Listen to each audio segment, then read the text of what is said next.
বিসমিল্লাহির রহমানির রহিম। আমি আজকে আপনাদেরকে দেখাবো লাইভ কিভাবে এক্সপ্রেসওয়েতে গাড়ি ড্রাইভ করবেন এবং কিভাবে আপনি রুলস মেনে গাড়ি চালাবেন সেটা আমি আপনাদেরকে এখন দেখাচ্ছি। এই যে আমি এখন বনানী র্যাম্প থেকে আমি এখন এক্সপ্রেসওয়েতে উঠলাম। এখন আমি ডানে খেয়াল করতে হবে আমাকে সবার আগে, তারপরে আস্তে ধীরে করে লুকিং গ্লাস দেখে আমি গাড়ি আস্তে আস্তে করে এগোবো।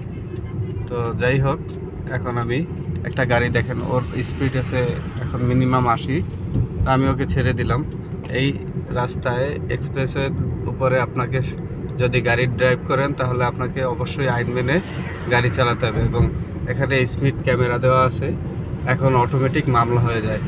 তো সবাই এটা খেয়াল রাখবেন এবং সবার ভালোর জন্য বলতেছি যে আমরা যদি আইন মেনে এবং গতিসীমা মেনে আমরা গাড়ি ড্রাইভ করি তাহলে আমরা সঠিকভাবে গাড়ি নিয়ে আমরা গন্তব্যে পৌঁছতে পারবো এবং আমরা মামলার হাত থেকে বেঁচে যাব।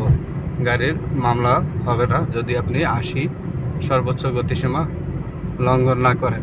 এবং এক্সপ্রেসওয়েতে সর্বোচ্চ গতিসীমা 60 দেওয়া আছে। তো সর্বোচ্চ গতিসীমা এক্সপ্রেসওয়েতে 80 করার জন্য মন্ত্রণালয়ে নির্দেশনা দেওয়া হয়েছে। এখন যদি সেখান থেকে সেই নির্দেশনা আসে তাহলেই বাস্তবায়ন হবে। এবং এখন সর্বোপরি কথা হচ্ছে, আপনি যখন এখানে এক্সপ্রেসওয়েতে গাড়ি চালাবেন আপনার লিমিটেশন রেখে তারপরে গাড়ি চালাতে হবে। আপনি চাইলেই এখন 180, 120 এভাবে গাড়ি ড্রাইভ করতে পারবেন না। আপনাকে অবশ্যই এখানে আপনাকে গতিসীমা মেনে গাড়ি চালাতে হবে। যদি আপনি এই গতিসীমা অমান্য করেন তাহলে আপনার অবশ্যই জরিমানা হবে এবং আপনি মামলা খাবেন, অটোমেটিক মামলা, ভিডিও ক্যামেরা চালু আছে।